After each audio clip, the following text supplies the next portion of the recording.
Thanks for waking up. Thanks for coming. I'll try to keep it a bit lively, and hopefully it won't be too painful before we get to the coffee break. I'm here to talk to you about how to debloat the cloud. So many companies do all of their businesses on cloud platforms, and the standard way to do that is you take a little virtual machine, you put your services on there, you deploy it, it works great. I'm here to tell you that you're probably spending a bit too much money, and it's probably not running very efficiently. And this is what the talk is about with Unikraft. Okay, so the premise is the cloud is definitely great. It has great scalability, ease of use, lots of services. There's a very good reason so many companies use it. What's become a little bit clearer in the past, let's say, 3-4 years, is that while it works really well, it's becoming increasingly expensive. It's not unusual for companies to see 8-figure payments per year for some of these cloud services companies. And of course, this is really good for companies like AWS and Microsoft and Google. It's probably great for hardware manufacturers that sell hardware to these companies. And it's maybe a little less great for pretty much everybody else. So to explain the problem, there's 2 parts to it. If you take your application, could be a web server, a database, whatever it is you want to deploy, and it sits inside a virtual machine, maybe within a container as well. You have the actual application at the top, and under that, you have system services and system libraries and the operating system. Within those, there's lots of parts that are actually not used by the application, but they're still running, and you're still paying for them, right? The second part of the problem is you deploy this, and it runs. It's not really servicing any requests from your clients, but you're still paying for the service running. Then at some point, you get a request. It does useful work for you. Then it goes idle again, and so forth. And every time it's idle, you're actually paying for that. So the problem is that you're trying to run that single application. It's almost like you want to just run an espresso, and you're running a huge distribution just for that application when you don't really need to. So ideally, what you should try to do is specialize, right? In cloud deployments, you know what your target application is. You know what your business software is. You know that it's a web server, or it's a database, or it's a Redis application, or it's some Python script, right? And you know that ahead of time, so you could, in principle, build a specialized software stack just for it, right? And virtual machines are the sort of golden standard of isolation on the cloud. So if you were to do specialization for virtual machines, there's a term for that, and that's unikernels. So a unikernel, in a nutshell, what it is, well, first let's take what a normal deployment looks like. You have a web server, third-party libraries, OS services, and then the OS. And you can imagine this is typical with, let's say, a Linux distribution like Ubuntu or Debian. And then the squares represent all the different pieces of software within that. And maybe for the web server, you only need the colored parts. But you're using all of it. It's just so hard to extricate the little colored parts from the rest, right? And what you would like in the unikernel is you take the web server, and then you just sort of magically take all those colored parts out, and you build at compile time a very specific specialized stack, and that would be great. The problem is, in many unikernel projects, the way this was achieved was by hand. So you'd have to maybe take NGINX and port it to the unikernel, and then hand add and remove pieces, and then it would run really well, but it would take you months to put together. So Unikraft is a toolkit to easily build, deploy, and monitor unikernels. It has some principles. First, everything in Unikraft is a library, so it's really easy to plug and play. There's well-defined APIs. So if you want to have different memory allocators, schedulers, whatever it might be, different network stacks, it's pretty easy to plug and play those in. We're targeting POSIX compatibility, the idea being that if it runs on Linux, you can run it on Unikraft. And then targeting seamless integration with existing frameworks like Kubernetes, so you don't have to totally disrupt the way you deploy things.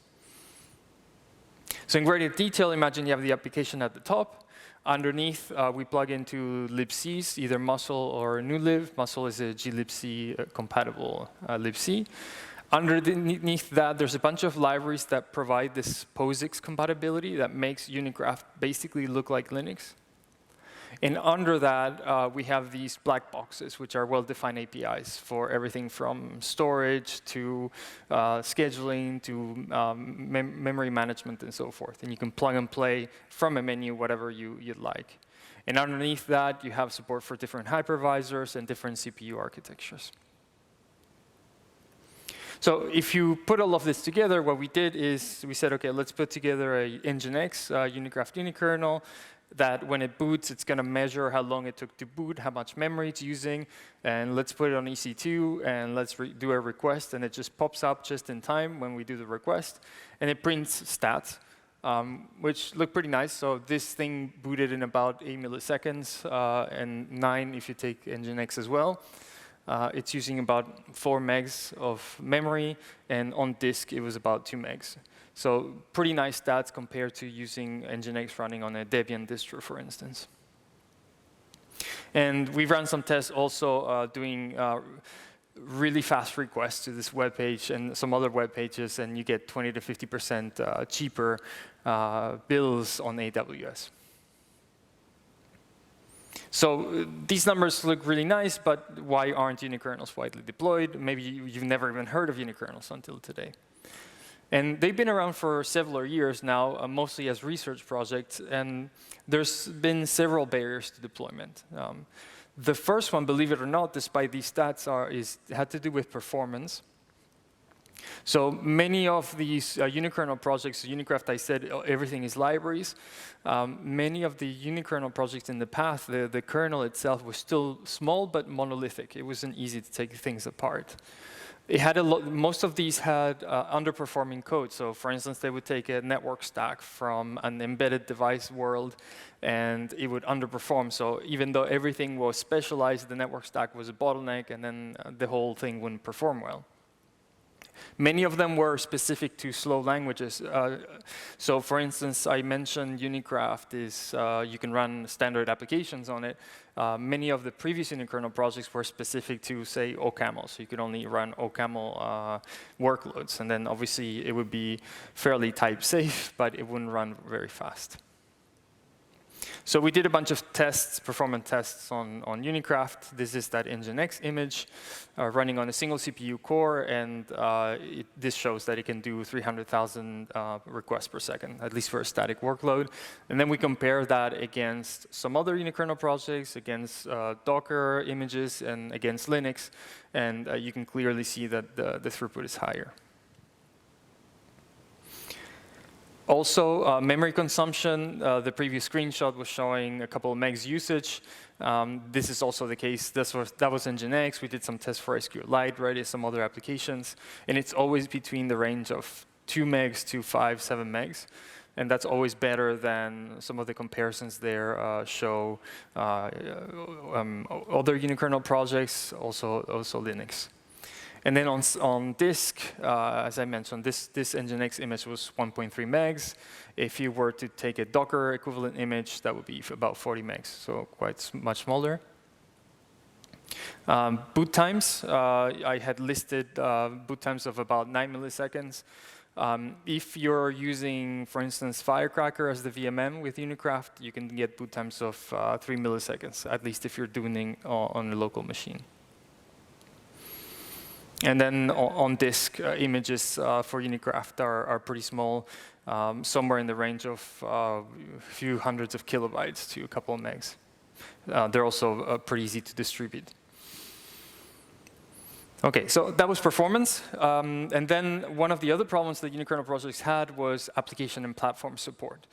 Many of them were language-specific unikernels. So there was a unikernel that could only do Python. There was a unikernel that could only do Erlang. So it was pretty unlikely that the application you cared about could run on those. The second part was that application porting was often required, meaning that you'd have to take SQLite and modify it to run on the underlying unikernel operating system, which is not only terrible, but unmaintainable. And then the third part is those that did target POSIX support, they had insufficient syscall support. So if, in case you don't know, system calls are essentially the interface from the application to Linux. When an application needs something from the operating system, those are the functions it calls. And there's in the range of 300 some in Linux, and many of these unikernel projects were supporting very few. So as long as one is not there, the application can't run, and so the support for POSIX has been limited in the past. So Unikraft supports already a large range of languages, C, C++, Python, Ruby, and so forth, and applications. But we also have two modes that allow us to run lots more.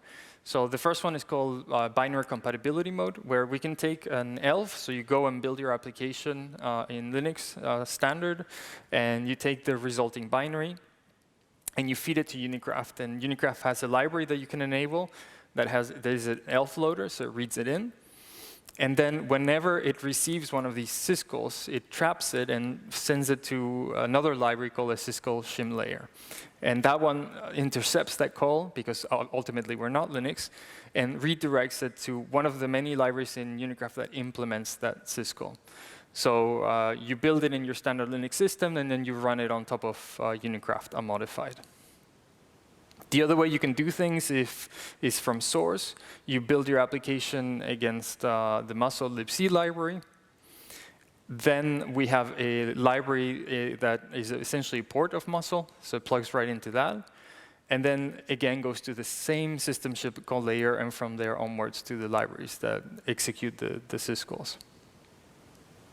Unikraft started about 4 years ago with very basic platform support. Initially, it was just x86 on the Zen hypervisor and a very simple libc. Since then, we've added KVM support, and there's been support for something called newlib, which is a libc from the embedded world. There's been, starting 2-3 years ago, a lot of work towards ARM64 support, and more recently, musl, which should come in the next release. And through community projects, there's people working on support for Hyper-V and the RISC-V architecture as well. So just a few screenshots. This is Unikraft booting on Hyper-V, on VMware as well, on RISC-V. And then you can, I've been talking about hypervisors of virtualization, but if you wanted to run it bare metal, you can actually do so, especially on ARM64. This is Unikraft running on the Raspberry Pi. Okay, the third part, the third barrier is framework integration. Okay, so now you've sort of have your POSIX compatibility layer. You can run actual applications, but it's still pretty disruptive. People cannot use the tools they're used to using all the time. One of the problems with previous projects was that a few years ago, it wasn't clear that what the standard framework of choice would be. So Kubernetes was not the golden standard that it is today. The second part is many of the unikernel projects didn't even have any toolkits. So it was really a matter of typing make commands. So it was pretty crude. So in Unikraft, we're trying to tackle this in several ways. The first thing we did on the development side is create a VS Code plugin. So let me show you a quick short video of that. So you just go to the VS Code plugin side, you install the Unikraft plugin. Then you can, here we're going to start a project. Okay. You can see there's a U for Unikraft new icon on there. If you click on there, then you're going to have a bunch of sort of Unikraft specific options. Here, we're going to start by initializing a Hello World project.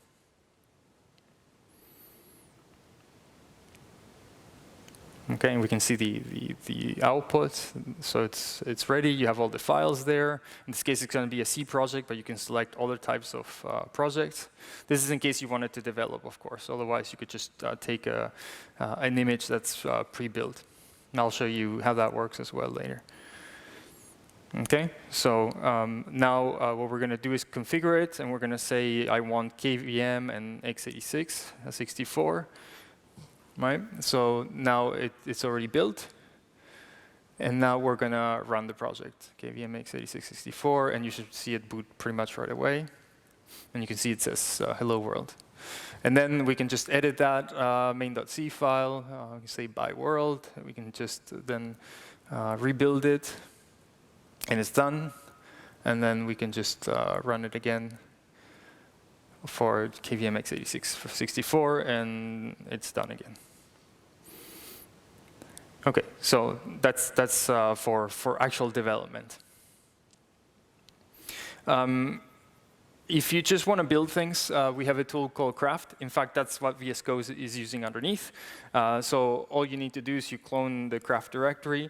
And the easiest way you can do things is there's various commands, but there's the app command where you specify an app. You specify what hypervisor, what architecture you want, and it'll build it and run it for you.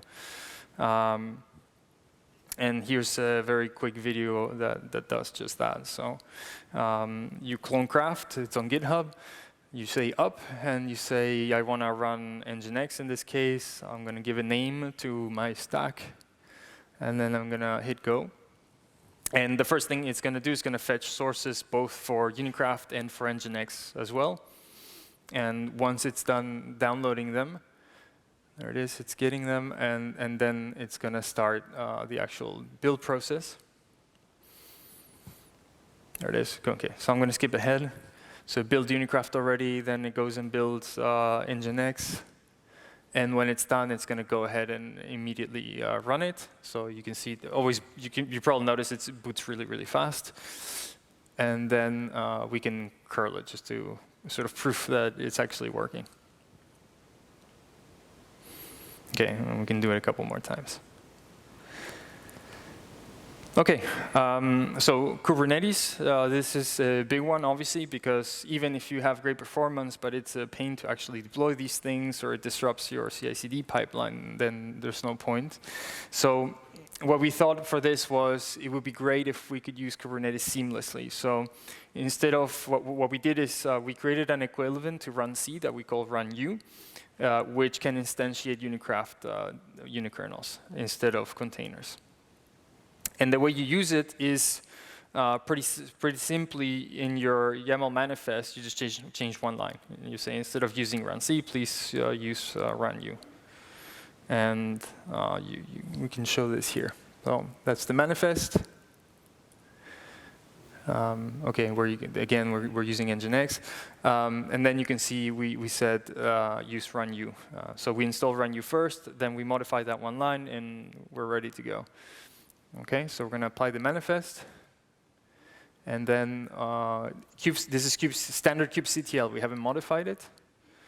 And you can see it's already up and running. So you probably noticed that the apply sort of returned almost immediately. It created it immediately. And then if you look at the logs, you can see that it's up and running.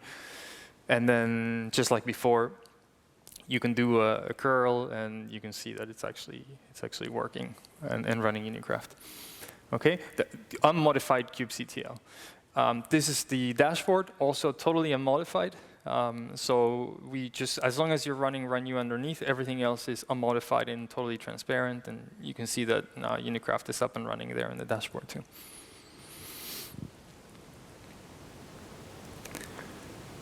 OK, and then for actual monitoring, Prometheus is arguably one of the most popular frameworks. So what we did is we put an exporter, a library that you can enable in Unikraft that then does exporting towards for Prometheus. And then you can build Grafana dashboards.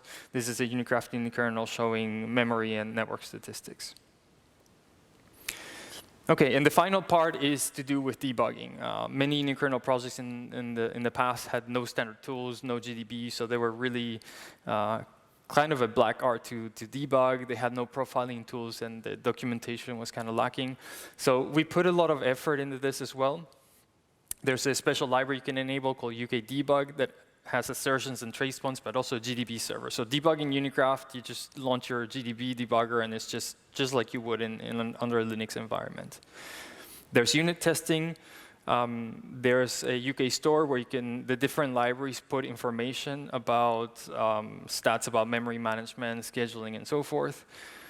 And there's also something called Unikraft that can generate flame graphs. I don't know if you've seen these before. Basically, it tells you where your stack is spending most of its time. So if you see a peak, you know, okay, this is where I'm spending most of my CPU cycles. I should try to optimize those functions.